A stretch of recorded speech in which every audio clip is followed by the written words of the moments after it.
And now it came to pass that in the 363 year the Nephites did go up with their armies to battle against the Lamanites out of the land desolation. And it came to pass that the armies of the Nephites were driven back again to the land of desolation. And while they were yet weary, a fresh army of the Lamanites did come upon them, and they had a sore battle, insomuch that the Lamanites did take possession of the city desolation, and did slay many of the Nephites, and did take many prisoners. And the remainder did flee and join the inhabitants of the city Teancum. Now the city Teancum lay in the borders by the seashore, and it was also near the city desolation. And it was because the armies of the Nephites went up unto the Lamanites that they began to be smitten. For were it not for that, the Lamanites could have had no power over them. But behold, the judgments of God will overtake the wicked, and it is by the wicked that the wicked are punished. For it is the wicked that stir up the hearts of the children of men unto bloodshed. And it came to pass that the Lamanites did make preparations to come against the city Teancum. And it came to pass in the 364th year the Lamanites did come against the city Teancum, that they might take possession of the city Teancum also. And it came to pass that they were repulsed and driven back by the Nephites. And when the Nephites saw that they had driven the Lamanites, they did again boast of their own strength, and they went forth in their own might, and took possession again of the city desolation. And now all these things had been done, and there had been thousands slain on both sides, both the Nephites and the Lamanites. And it came to pass that the 366th year had passed away, and the Lamanites came again upon the Nephites to battle. And yet the Nephites repented not of the evil they had done, but persisted in their wickedness continually. And it is impossible for the tongue to describe, or for man to write a perfect description of the horrible scene of the blood and carnage which was among the people, both of the Nephites and of the Lamanites. And every heart was hardened, so that they delighted in the shedding of blood continually. And there never had been so great wickedness among all the children of Lehi, nor even among all the house of Israel, according to the words of the Lord, as was among this people.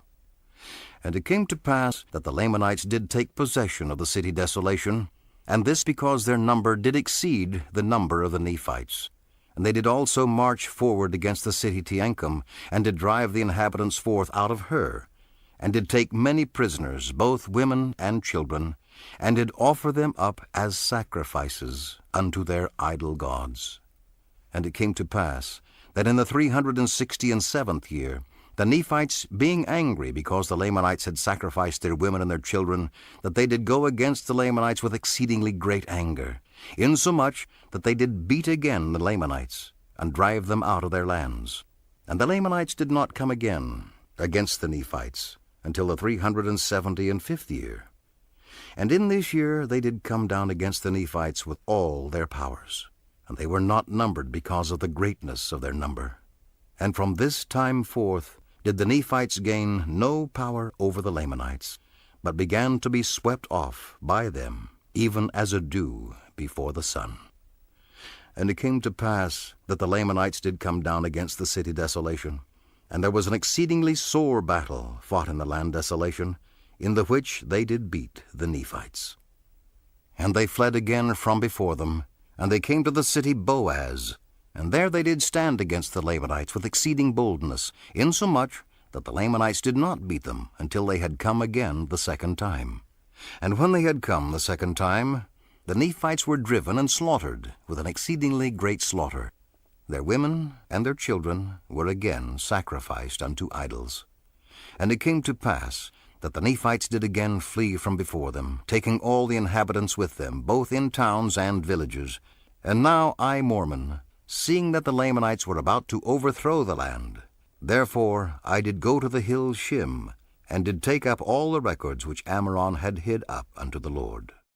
And it came to pass that I did go forth among the Nephites, and did repent of the oath which I had made, that I would no more assist them.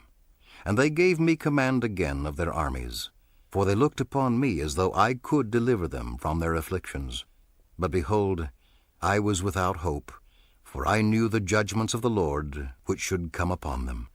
For they repented not of their iniquities, but did struggle for their lives without calling upon that being who created them. And it came to pass that the Lamanites did come against us, as we had fled to the city of Jordan. But behold, they were driven back, that they did not take the city at that time. And it came to pass that they came against us again, and we did maintain the city. And there were also other cities which were maintained by the Nephites, which strongholds did cut them off, that they could not get into the country which lay before us, to destroy the inhabitants of our land. But it came to pass that whatsoever lands we had passed by, and the inhabitants thereof were not gathered in, were destroyed by the Lamanites. And their towns, and villages, and cities were burned with fire, and thus 379 years passed away. And it came to pass that in the 380th year the Lamanites did come again against us to battle, and we did stand against them boldly, but it was all in vain. For so great were their numbers, that they did tread the people of the Nephites under their feet. And it came to pass that we did again take to flight, and those whose flight was swifter than the Lamanites did escape, and those whose flight did not exceed the Lamanites were swept down and destroyed. And now behold, I, Mormon, do not desire to harrow up the souls of men in casting before them such an awful scene of blood and carnage as was laid before mine eyes. But I, knowing that these things must surely be made known, and that all things which are hid must be revealed upon the housetops, and also that a knowledge of these things must come unto the remnant of these people, and also unto the Gentiles, who the Lord hath said should scatter this people, and this people should be counted as naught among them. Therefore I write a small abridgment, daring not to give a full account of the things which I have seen, because of the commandment which I have received, and also that ye might not have too great sorrow because of the wickedness of this people. And now behold, this I speak unto their seed, and also to the Gentiles, who have care for the house of Israel, that realize and know from whence their blessings come. For I know that such will sorrow for the calamity of the house of Israel. Yea, they will sorrow for the destruction of this people. They will sorrow that this people had not repented, that they might have been clasped in the arms of Jesus. Now these things are written unto the remnant of the house of Jacob, and they are written after this manner, because it is known of God that wickedness will not bring them forth unto them, and they are to be hid up unto the Lord, that they may come forth in his own due time. And this is the commandment which I have received. And behold, they shall come forth according to the commandment of the Lord, when he shall see fit in his wisdom.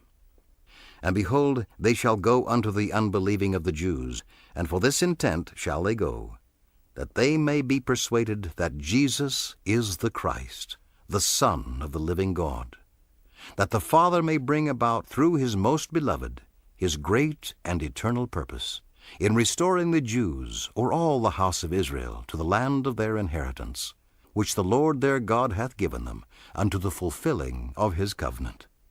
And also that the seed of this people may more fully believe his gospel, which shall go forth unto them from the Gentiles. For this people shall be scattered, and shall become a dark, a filthy, and a loathsome people, beyond the description of that which ever hath been amongst us.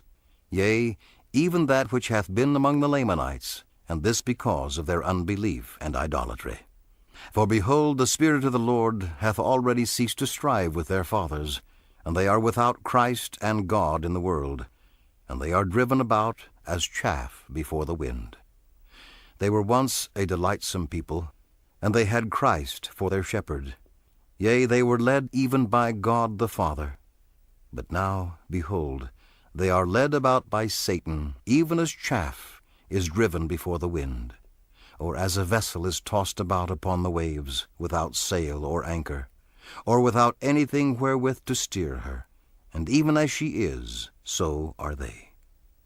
And behold, the Lord hath reserved their blessings, which they might have received in the land, for the Gentiles who shall possess the land.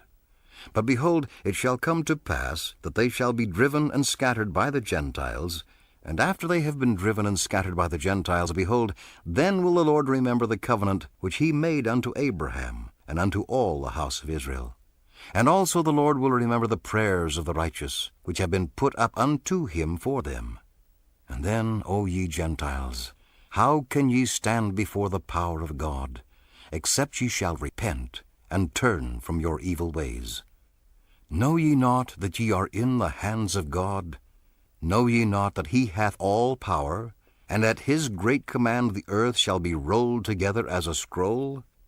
Therefore repent ye, and humble yourselves before him, lest he shall come out in justice against you, lest a remnant of the seed of Jacob shall go forth among you as a lion, and tear you in pieces, and there is none to deliver.